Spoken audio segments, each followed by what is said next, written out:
Esse é o Safe Source e nós vamos falar agora do maior ataque hacker em volume de dinheiro, em quantidade de dinheiro roubada no Brasil até aqui, tá? Os hackers invadiram uma carteira, um sistema do Banco Central, na verdade a empresa é essa CIM Software aqui, que faz a API para acesso a contas do Banco Central.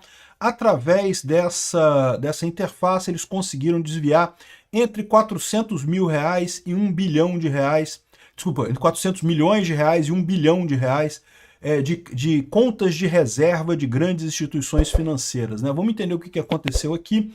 A notícia foi sugerida por Canetinha Libertária, Marmota Valente e várias outras pessoas. Obrigado aí ao pessoal que sugeriu notícias lá no nosso site, no safesource.com, é safesrc.com.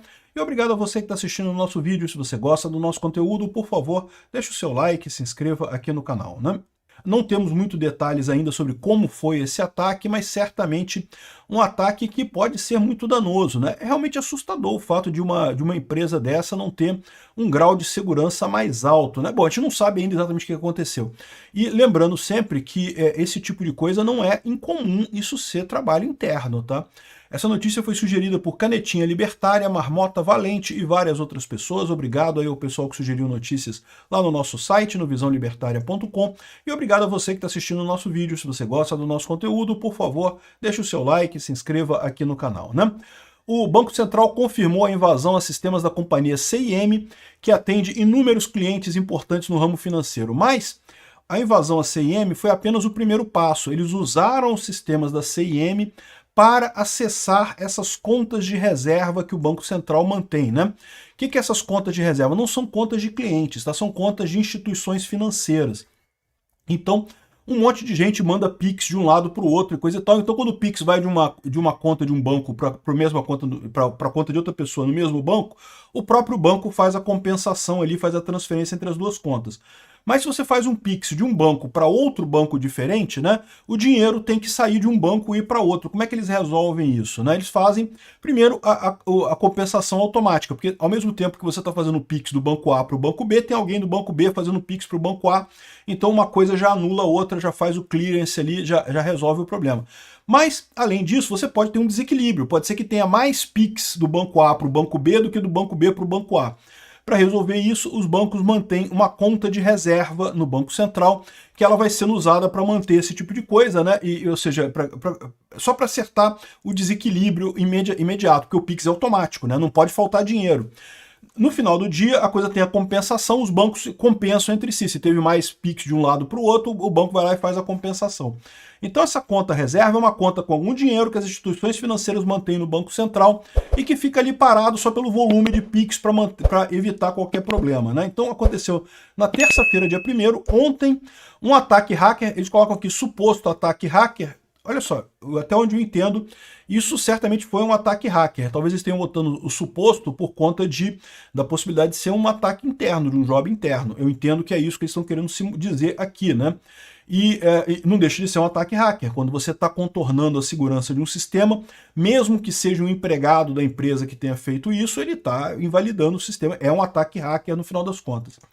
Aqui, ó, ele afetou o sistema de uma importante prestadora de serviços de tecnologia para inúmeras instituições financeiras. É a CIM Software.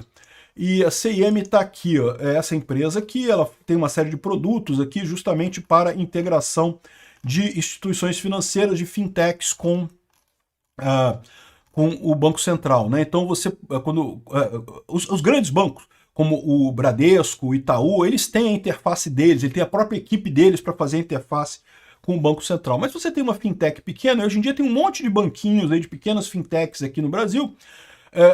Lógico, tem as fintechs maiores, como a Nubank, né, a Inter, tem um monte de empresas grandes, mas também tem um monte de pequenininha por aí, um monte de banquinho por aí agora no Brasil, né?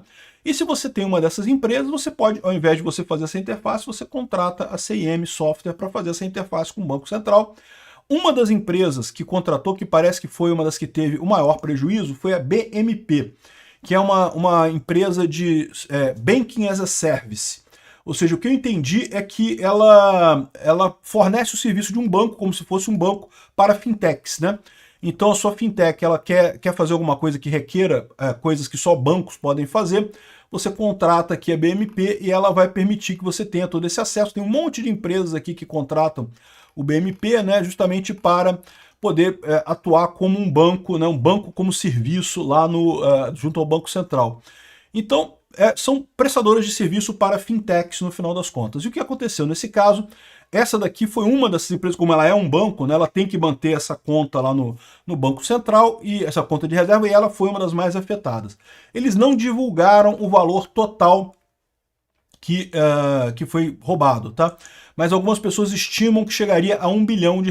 Outras empresas estão falando em 400 milhões de reais.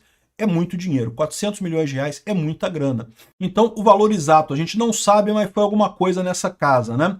Aqui, ó, um ataque cibernético de grandes proporções atingiu nessa terça-feira, dia 1º, os servidores da CIM Software, que conecta instituições financeiras à infraestrutura do Pix e ao sistema de pagamentos brasileiro. O sistema de pagamentos brasileiro é que faz o TED, né? Segundo relatos apurados pelo Valor Econômico, hackers usaram a CIM como porta de entrada para invadir contas reservas mantidas no Banco Central por pelo menos 5 instituições.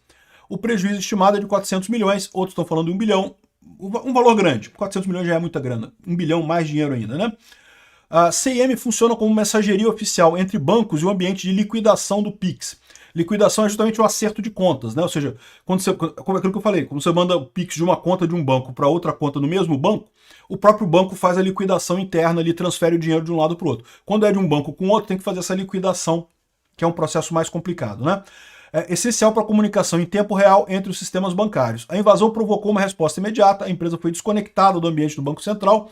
Então, eu imagino que podem haver algumas fintechs que estão com dificuldade de fazer Pix agora, porque se usavam o software da CIM, pela informação que está dando aqui o pessoal, isso pode estar fora do ar, enquanto as autoridades policiais e regulatórias fazem a investigação sobre o acidente, né?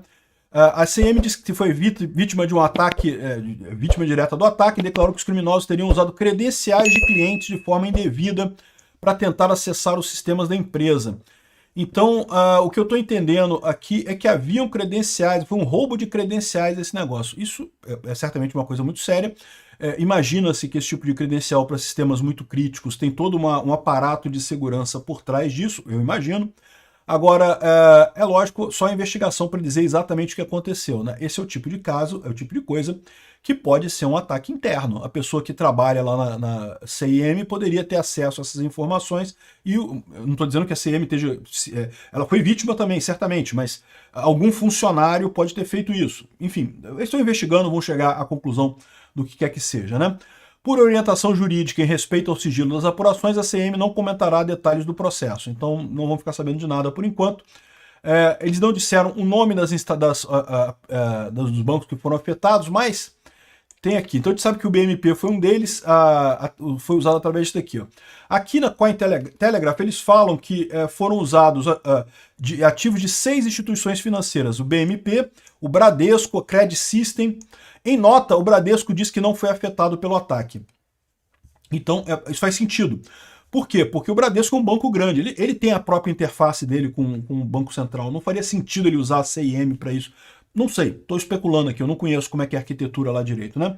Agora, Credit System e BMP talvez sejam bancos menores que usavam a CIM e talvez com isso tenham sido afetados por isso, né? Agora, o que chama atenção nessa história também, além, lógico, desse roubo ser um roubo muito grande, é que o pessoal está tentando, neste momento, converter esses reais em criptomoedas, né? Então tome cuidado quem está planejando comprar criptomoeda agora, porque, principalmente peer-to-peer, porque pode estar havendo uma demanda muito alta de sistema de compra de criptomoeda peer-to-peer, justamente por conta de roubo disso daí. E lembra, o Bitcoin é totalmente rastreável, então é um pouco arriscado nesse momento você vender Bitcoins nesse momento, tá? Ou vender Bitcoin ou vender o USDT. Eles indicam aqui que várias carteiras e várias corretoras aqui no Brasil identificaram que estava havendo um volume excepcional de transações de pessoas querendo comprar Bitcoin. Porque para pensar o problema, o hacker invadiu essa conta lá da reserva e teve que transferir isso para alguém. Ele transferiu esse dinheiro para algum outro lugar, né? Possivelmente para uma conta de uma pessoa física, ou para uma conta de uma empresa, ou para uma conta de um laranja. Transferiu esse dinheiro para algum lugar. Mas se ele transferiu para algum lugar, esse registro ficou no sistema, eles conseguem rastrear e desfazer essa transação. Qual que é a única expectativa desse hacker? De fato, conseguir tirar esse dinheiro da coisa. Ele pode ou comprar ativos, comprar alguma coisa, comprar carro, comprar casa, sei lá, né? E aí quem vender a casa ou o carro para ele vai se dar mal, porque a venda vai ser desfeita, né? Ou pode comprar criptomoedas. Parece que ele está tentando comprar criptomoedas, particularmente o USDT e Bitcoin, né? Então é uma coisa de alerta. Isso daí já foi identificado um grande fluxo de operações em várias empresas do setor, e parece que as empresas já estão bloqueando isso nesse momento, justamente para evitar o uso indevido aí do Bitcoin, do dólar Tether, como uma porta de saída, né? Mas lembrem-se que tanto o dólar Tether quanto o Bitcoin são plenamente rastreáveis e o pessoal vai identificar quem é que comprou, quem é que vendeu e coisa e tal. Isso pode gerar problema, né? Bom, então o pessoal está falando sobre isso daqui. A gente não tem mais informações sobre exatamente como que eles fizeram esse ataque. Vamos aguardar para ter mais informações sobre isso daí. Me surpreende esse tipo de coisa, tá? Eu conheço, eu trabalhei, eu fiz análise, eu nunca trabalhei diretamente com esse pessoal aqui, nem com a BMP, nem com a CIM, provavelmente são empresas mais novas, muito depois da época que eu trabalhei com isso. Mas eu fiz várias análises de segurança para ambientes no Banco Central, em vários bancos brasileiros, quando eu era consultor, e o nível de segurança é muito bom, tá? Porque, de novo, esse pessoal sofre ataques todos os dias.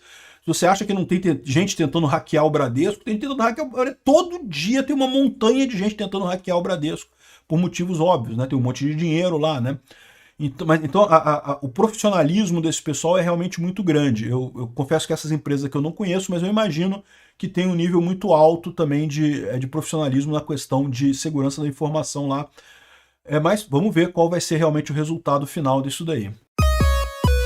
Se chegou até aqui e gostou do conteúdo, clique no like e se inscreva no canal. Isso me ajuda a ganhar relevância no YouTube e levar o tema da segurança no desenvolvimento de software a mais pessoas. Obrigado. Considere também clicar no sininho e pedir para ser notificado dos novos vídeos. Caso queira sugerir uma notícia para falarmos aqui, é só ir no nosso site https://safesource.com, safesrc.com, e clicar em sugerir uma pauta, colocar o link da notícia ali. Agradeço a todos que nos ajudam a fazer esse programa.